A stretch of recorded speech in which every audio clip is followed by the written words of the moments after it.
Bob writes about it. Jim talks about it. But Chuck did something about it. Foreman on a big hole across the 10. He's something else. He's out in touchdown land. He's something else, baby. Now, here's longtime columnist Bob Sansevier, Fox 9's Jim Rich, and the great number 44, Double 4. Chuck Foreman. Welcome back to the Jim Bob Sports Jamboree with Vikings legend Chuck Foreman. And we are presented by 10K Construction. Minnesota is the land of 10K Construction. And don't forget our friends up in Maple Grove at experiencemaplegrove.com. They've got great things for you getting ready for school. Viking games, you're going to a Viking game, park your car there, take the buses down from up in Maple Grove. Way better way to get to U.S. Bank Stadium. All right, you look at this Vikings team, Chuck, and you look at this division. All of a sudden, the Bears look really good. All of a sudden, yeah. I mean, the pieces, right? They've always had the defense there. Right. Now they've added the quarterback. Well, and they added some things around offensively that made sure the quarterback's going to be good. That's for sure. Because Caleb Williams, the jury's still out on him. He had a pretty good preseason. There's nothing like the regular season. That is true, but they do have hope there now. Right, because, the Vikings, I think you got Chicago, they got Green Bay, and we're on the bottom. I know it. I know. That's what I was getting at. Yeah. But usually Chicago is the one that you're on the bottom. They're on the bottom, and hopefully you get a couple of 2 wins like back in your day. Right. You'd see Detroit on the schedule, and you just go, okay, check mark, there's a win. Oh, we play them again here, check mark, there's another win. This division is not like that anymore because now Chicago has hope. They've got skill.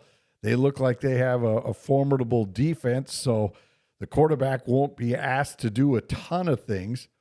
And then you've got Detroit, a team that some say this is their year to win the Super Bowl. And then you have Jordan Love and the Packers, who last year won a playoff game, and he's now the highest paid quarterback in NFL history. And they're a team that's looking for a deep playoff run.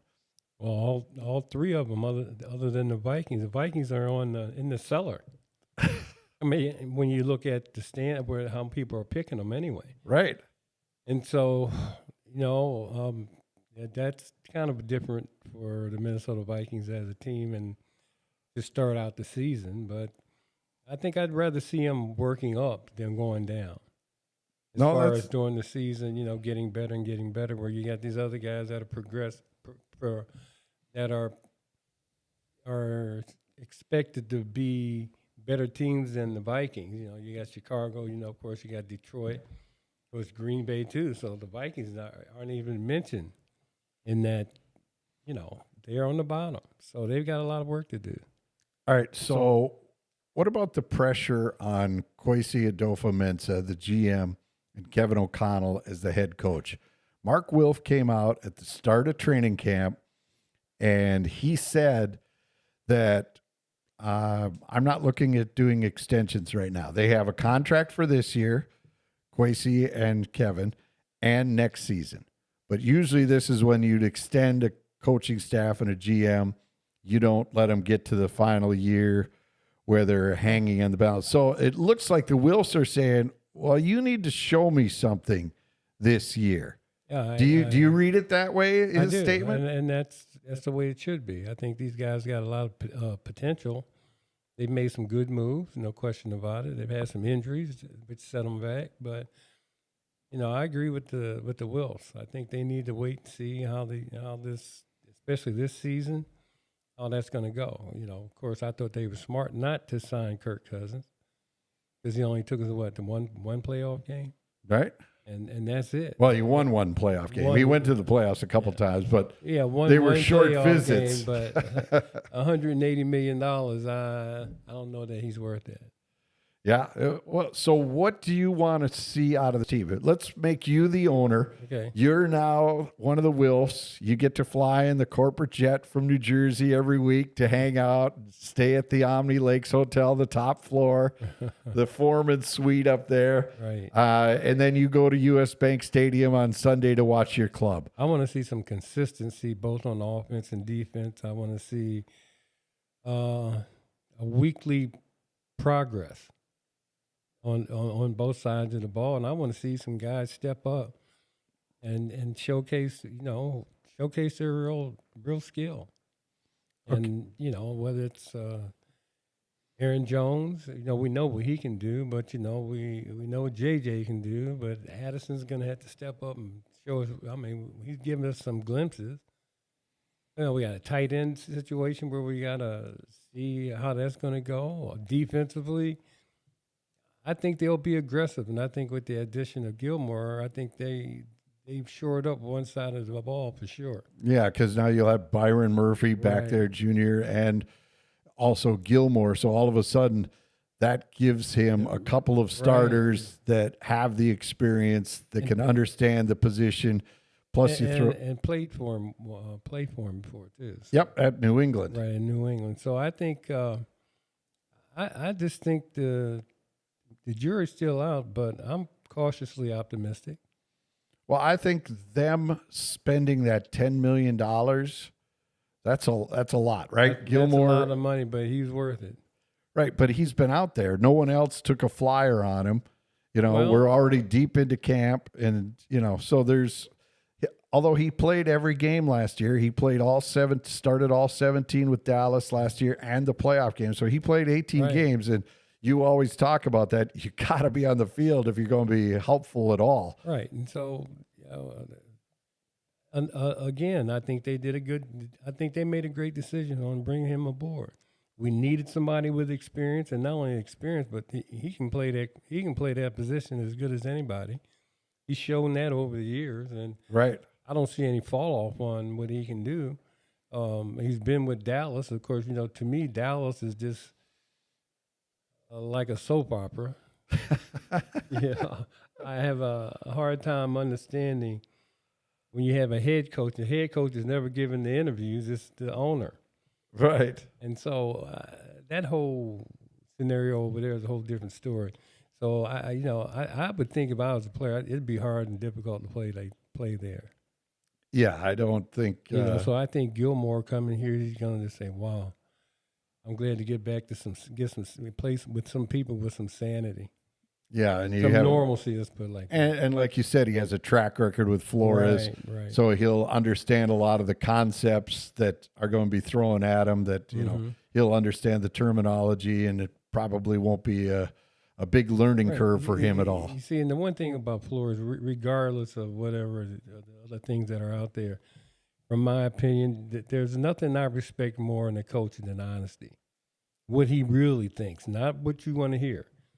And, that might get him in trouble here and there, but, what you hear from him is what you need to hear. And I think guys play for guys like that. I know I would.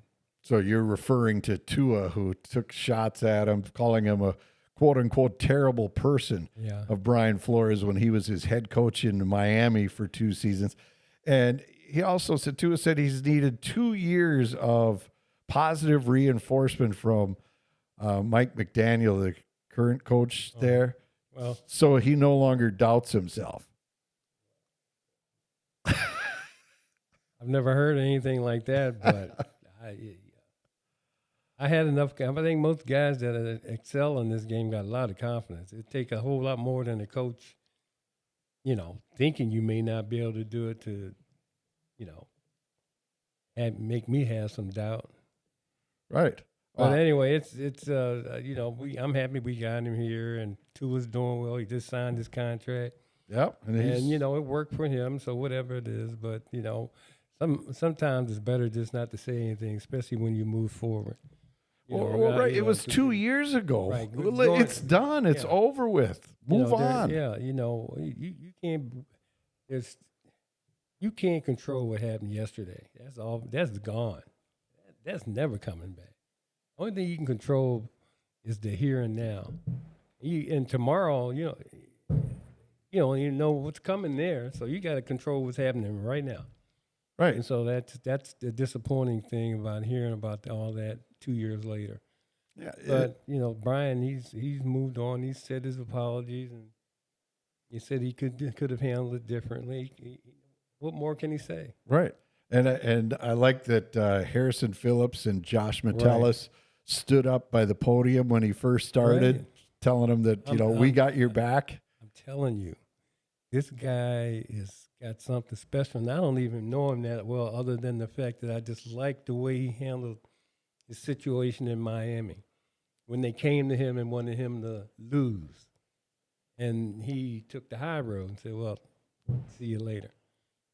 Or you can just let me go. Right. He's not going to tank games for you. He's not going to tank any games for him. And so you got to respect somebody like that. I know I do. I mean, and you can see with the players that came up and stood by him, they know it. They know he's in the fight with them. And that's when you got a coach like that.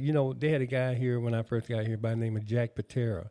He's the defensive line coach. Okay. He coached Jim Marshall, Carella, Allen Pay, all the greatest of the game. And, there's one thing, all those guys, they love that guy. I mean, he run them into the ground, beat them up, cuss them out. But they knew, he would support them in anything that, they needed. He'd be right there with them. But that's the kind of guy you want to play for. Well, I mean, obviously the news business is way different than what you guys did, but I've wanted the same thing. Mm-hmm. Tell me that story sucked. Yeah. Jim, you did terrible on that. Why? Right. Let's, don't just go, well, That's my motto. Don't ask me if you don't want me to tell you. Right. No doubt about it. All right. We will take another break here on the Jim Bob Sports Jamboree as the Vikings get set to take on the Eagles on Saturday. And we'll see. Jaron Hall gets the start, so it's basically last chance for a lot of these players to impress Coach Kevin O'Connell and stick with the club. We will take a break. Much more here. Bob Sansevier will join us, and we will have lots more as we continue on the Jim Bob Sports Jamboree presented by 10K Construction. Minnesota is the land of 10K Construction.